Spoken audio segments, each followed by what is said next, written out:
Halo Bray, kembali lagi di gaptek.id. Sebelumnya gue udah sempat ngebahas AMD Ryzen 9 5950X, dan kali ini gue kedatangan CPU AMD Ryzen lagi, dan kali ini yang ada di gue adalah AMD Ryzen 9 5900X, jadi satu tingkat di bawahnya. Buat kalian yang pengen kenalan soal arsitektur Zen 3 atau codename Vermeer, kalian bisa cek di kolom deskripsi kalau memang kalian belum tahu apa Ryzen 5000 series atau arsitektur Zen 3 itu seperti apa. Jadi gua nggak menjelaskan lebih jauh lagi untuk arsitektur Zen 3 itu seperti apa ya. Nah, jadi untuk AMD Ryzen 9 5900X juga ini menggunakan arsitektur Zen 3 atau codename-nya itu adalah Vermeer. Jadi Zen 3 atau Vermeer ini singkatnya adalah sebuah arsitektur yang dimana ini menggunakan proses fabrikasi 7 nanometer yang dioptimalkan oleh AMD. Dan konsepnya juga masih sama seperti Zen 2, menggunakan konsep chiplet. Yang membedakan dari Ryzen 9 5900X ini adalah core count-nya yang lebih sedikit daripada si Ryzen 9 5950X. Ryzen 9 5900X itu menggunakan dua CCD, jadi masih mirip dengan 5950X, akan tetapi dua CCD-nya ini memiliki total 12 core 24 thread. Dengan adanya 12 core 24 thread, memang ini sekilas jadi mirip dengan Ryzen 9 3900X. Akan tetapi ingat bahwa arsitektur Zen 3 itu menawarkan improvement di bagian IPC yang sangat masif. Untuk harganya sendiri, AMD Ryzen 9 5900X punya harga di angka Rp9.059.000 untuk di Indonesia. Memang sedikit lebih mahal daripada AMD Ryzen 9 3900X atau 3900 XT, tapi nanti kita akan lihat aja perbandingannya seperti apa. Untuk boost clock-nya sendiri 5900X itu up to 4,8 GHz dengan rating TDP 105 Watt, dan seperti biasa ini juga udah mendukung PCI Express Gen 4. Dukungan boardnya gue juga nggak capek-capek ngasih tahu bahwa dukungan board yang bisa kalian gunakan untuk AMD Ryzen 9 5900X atau AMD Ryzen 5000 series itu kalian masih bisa menggunakan motherboard soket AM4 dengan chipset 400 series atau 500 series. Jadi B450, X470, A520, B550, X570 kalian bisa gunakan, dengan catatan kalian harus mengupdate BIOSnya terlebih dahulu. Dan untuk chipset 400 series kalian mohon bersabar sedikit karena kabar-kabarnya untuk update BIOSnya baru akan dikasih pada bulan Januari 2021. Tentunya dukungan penuh seperti PCIe Gen 4 misalkan itu kalian bisa gunakan apabila kalian menggunakan chipset 500 series seperti A520, B550 atau X570. Lalu untuk metode pengujiannya gue masih menggunakan testbed yang kurang lebih sama seperti kemarin, yaitu Asus ROG Crosshair 8 Hero Wi-Fi, CPU dengan Ryzen 9 5900X, G-Skill Trident Zeneo 2x8GB DDR4 3600, Asus TUF Gaming RTX 3080, NVMe SSD 2TB plus SSD 500GB, Cooler Master Silent Pro Hybrid 1300W dengan cooling Asus ROG Ryujin 360.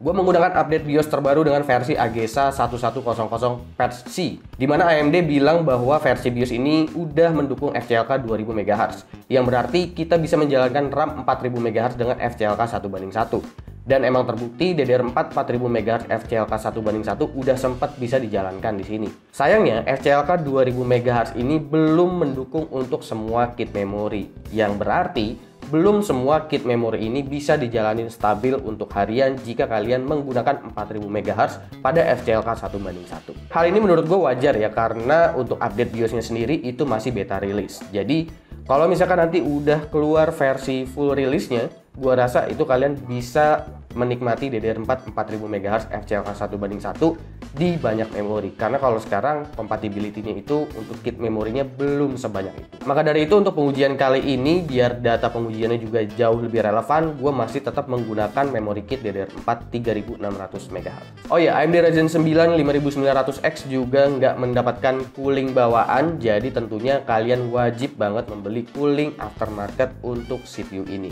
Dan gue bisa memaklumi itu kalau misalkan CPU ini nggak mendapatkan cooling bawaan, karena ini adalah CPU yang jumlah core-nya besar dan udah pasti itu nanti bakalan nggak sanggup kalau misalkan pakai stok cooling yang biasa kayak Red Prism dan lain sebagainya. Yang ada malah jadi nggak optimal. Jadi memang akan sangat-sangat direkomendasikan menggunakan cooling aftermarket. Kalau bisa menggunakan IO water cooling yang 240 minimal atau kalau bisa 360 sekalian. Tes ini juga akan dijalankan pada beberapa konfigurasi, sama seperti 5950X akan dijalankan secara default, lalu di overclock ke 4,5 GHz 1,25 volt. Yang menarik dan nggak menarik dari AMD Ryzen 9 5900X. Sebenarnya menarik dan nggak menariknya ini mirip-mirip seperti 5950X, tapi akan ada beberapa perbedaan di sini. Yang pertama tentu yang menariknya masih sama, CPU ini sangat menarik karena voltasenya itu bermainnya di angka voltase yang rendah. Bahkan untuk mengoverclock ke 4,5 GHz aja, itu kita cuma perlu 1,25 volt. Sementara kalau kita ngecek ke AMD Ryzen 9 3900X, itu untuk 1,25 volt paling kita cuma dapat di angka 4 GHz. Dan bahkan nggak semua bisa jalan 4 GHz di angka 1,25 volt. Nah, yang membedakan dari si 5900X ini dengan 5950X adalah di bagian temperaturnya. Dan kalau si 5900X ini, dia baik secara default atau di overclock pada tegangan 1,25 volt, itu suhunya masih sama-sama aja. Kalau misalkan kita ngelihat di 5950X, itu suhunya udah kelihatan naik pas kita overclock di 4,5 GHz 1,25 volt. Tapi kalau 5900X mau jalan default, mau di overclock di 1,25 volt, suhunya masih tetap sama.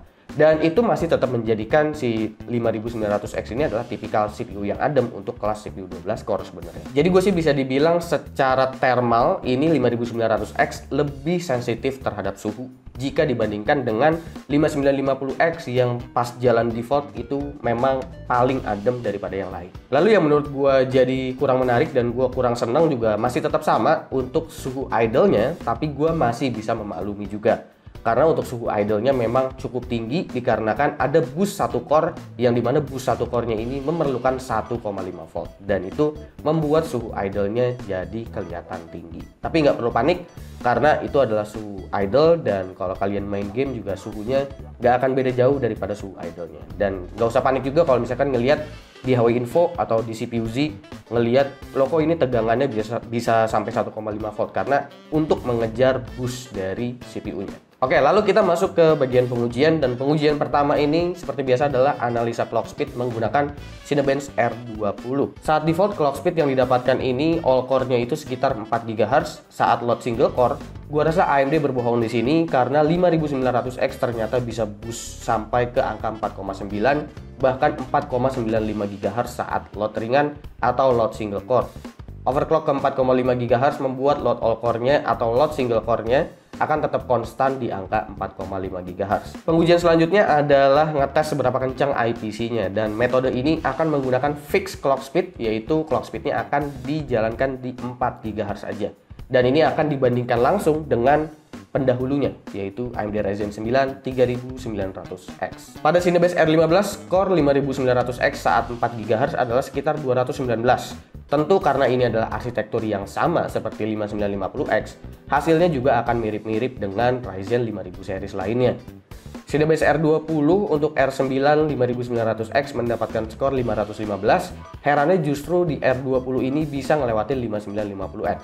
Tapi bisa aja ini adalah run variation dari softwarenya. Lalu kalau performance pure untuk single core atau multi core-nya seperti apa? Ini untuk di Cinebench R20 saat default itu mendapatkan skor 614 untuk single core-nya, sementara multi core dapat di 7980.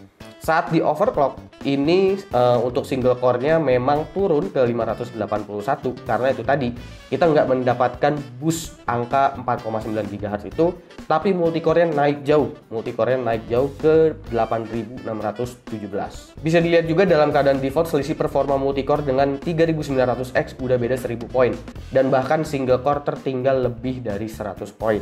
Pengujian selanjutnya adalah CPU power draw menggunakan Blender. Untuk default itu 126 watt dan saat di overclock adalah 130 watt. Dengan power yang kurang lebih mirip, tentu 5900X tetap lebih efisien karena memiliki performa yang jauh lebih tinggi. Pengujian selanjutnya adalah Blender benchmark untuk scene, BMW dan juga Classroom. Dalam keadaan default ini udah memiliki selisih 1 menit dari 3900X dan tentu ini benefit yang luar biasa untuk 3D artist atau animator. Lalu selanjutnya adalah encoding video H264 1080p dengan durasi 1 menit. Default ada di angka 28,17 detik, lalu saat overclock itu ada di angka 27,82 detik. Hasil ini juga bisa jadi referensi untuk pengguna Adobe Premiere sengaja nggak mengaktifkan CUDA juga untuk mengukur performa CPU. Oke, lalu selanjutnya adalah pengujian lewat 3D Mark untuk CPU score atau physics score-nya. Nah, untuk 3D Mark 5 Strike ini skor defaultnya ada di angka 33.800-an, sementara saat di overclock itu naik ke 36.000. Lalu selanjutnya adalah 3D Mark Time Spy untuk physics score saat default itu 12.262 dan ketika di overclock itu meningkat menjadi 12.591. Lalu bagaimana kemampuan untuk gaming dari AMD Ryzen 9 5900X? Berikut adalah hasil benchmarknya.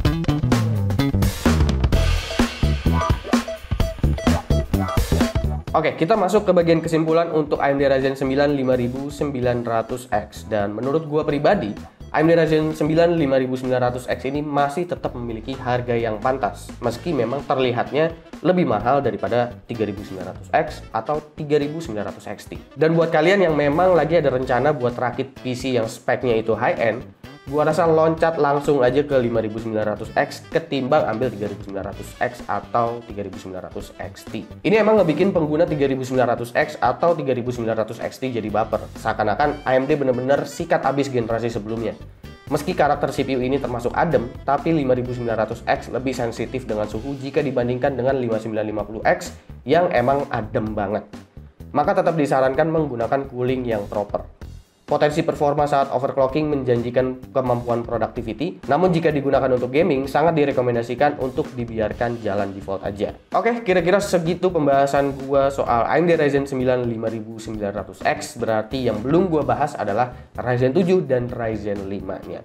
Dan kira-kira menurut kalian gimana soal Ryzen 9 5900X? Silahkan komen di bawah dan kasih pendapat kalian masing-masing. Jangan lupa like, share, dan subscribe jika video ini menarik buat kalian.